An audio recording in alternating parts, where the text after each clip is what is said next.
You couldn't imagine the amount of people that ask me if I've been afraid to live in Israel during this war and if I was planning to move back to New York City at some point. But is the average person living in Israel actually safer than someone living in New York City, despite the fact that Israel is literally in the middle of a war right now? You'd think that living in a country at war surrounded by hostile neighbors under constant threat of rocket fire or terror attacks would be inherently more dangerous than residing in a global metropolis like New York City. After all, Israel is regularly portrayed in headlines as a war zone, while New York City still trades on its image as the vibrant, glamorous capital of the world.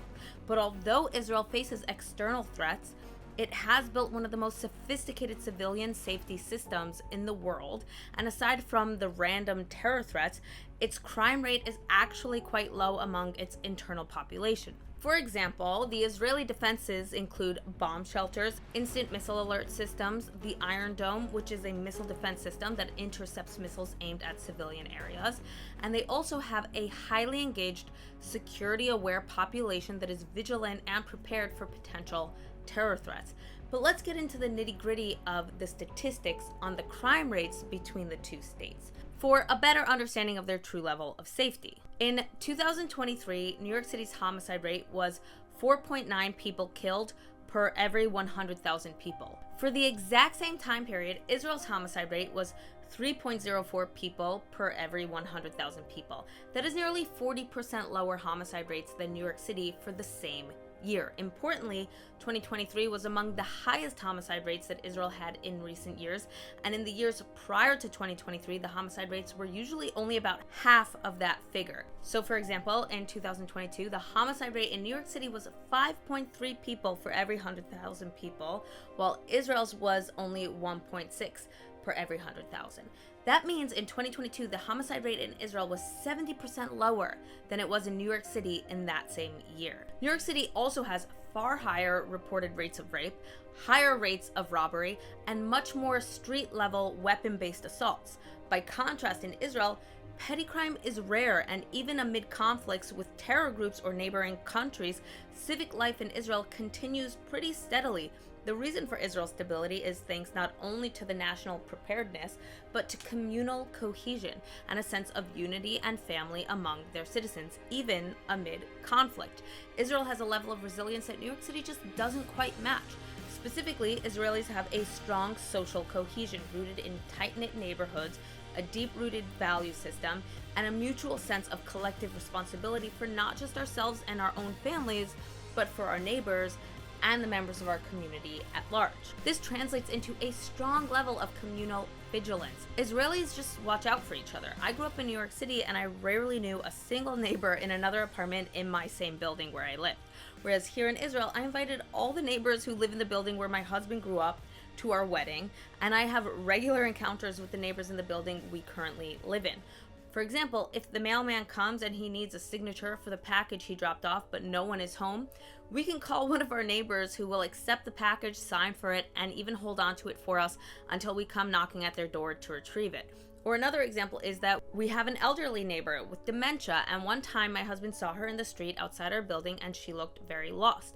He asked her if everything was okay and discovered that she got locked out of her apartment. My husband, who has her adult son's phone number, gave him a call, and the son mentioned that he was out of town and said he couldn't come to help his mother until the following morning. So what happened with her overnight? Another neighbor of ours took her in for the night and let her sleep over. This is our standard way of operating in Israel. We look out for each other even in the busiest and most fast-paced cities like Tel Aviv. These are all just a few examples of the way that Israelis look out for each other. People host families who don't have proper bomb shelters, etc. This is our way of living here in Israel. But on the other end, in New York City, the experience is mixed. While many neighborhoods thrive with culture and energy, others grapple with persistent violence and crime. The city's scale and diversity, while enriching, also bring anonymity and less communal supervision. People tend to have a community only among a small bubble of people that they know in New York City, whereas the remaining millions of people in New York City behave as strangers with respect to one another, with little or no sense of communal care or communal responsibility.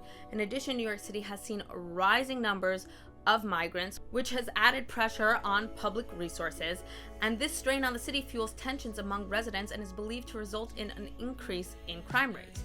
But potentially even more concerning for New York City and its future safety and security is a new candidate for mayor of New York City, the Democratic Socialist Zohran Mamdani. Although his rise has captivated progressives, it has alarmed centrists and conservatives alike, not merely for his policy platform, but for the deeper questions it raises about the city's security and ideological trajectory.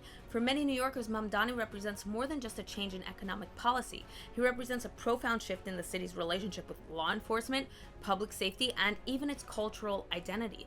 Mamdani is a self-described democratic socialist and state assemblyman. He's called for policies that include defunding the police, mass housing reform through state seizure of unused property, and seizing the means of production, which is a phrase that has drawn fire from critics and exiles of authoritarian regimes.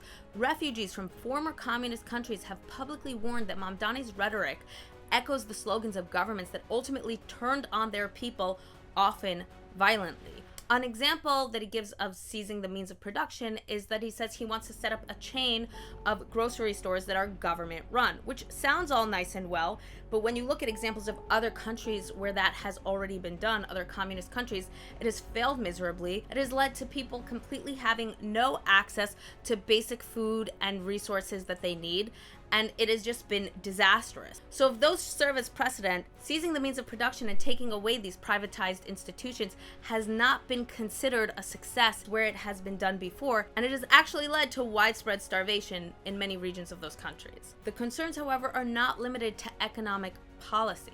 Opponents accuse Mamdani of harboring extreme Islamist values and deep anti-Israel and anti-Semitic values as well, due to his anti-Semitic and anti-Israel statements. Homeland Security Secretary Kristi Noem reportedly considered opening a federal inquiry into whether Mamdani's affiliations posed a security concern.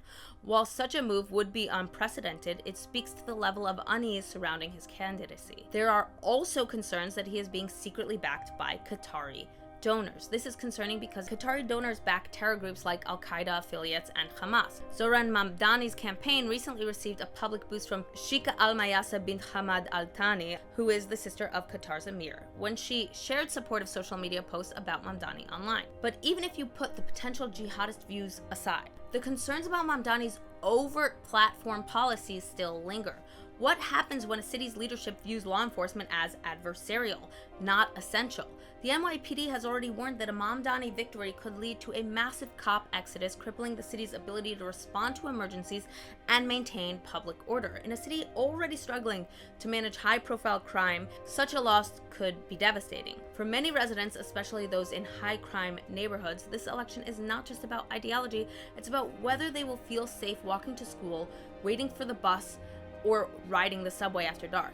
And in that context, the rise of Mamdani is not just a political curiosity, it's a potential turning point in how New York City defines safety, leadership, and the balance between reform and resilience. So although New York City is not at war, it certainly battles many internal dangers: soaring violent crime rates in certain precincts, political instability, growing public distrust in law enforcement, and new social tensions from overwhelmed infrastructure and lack of resources such as affordable housing. At the same time, Israel is far from perfect and faces many challenges of its own, but the day-to-day safety and security for Israeli citizens to go about their daily lives with few threats has largely been well maintained by the Israeli defense systems and the vigilance and sense of community that Israeli people exhibit. So for now, I don't have any plans to leave Israel, but if I did ever leave, I doubt that I would ever go back to New York City. If you enjoyed this video, please be sure to subscribe to my channel down below, and you should also watch this next video over here, which YouTube really thinks you're going to enjoy.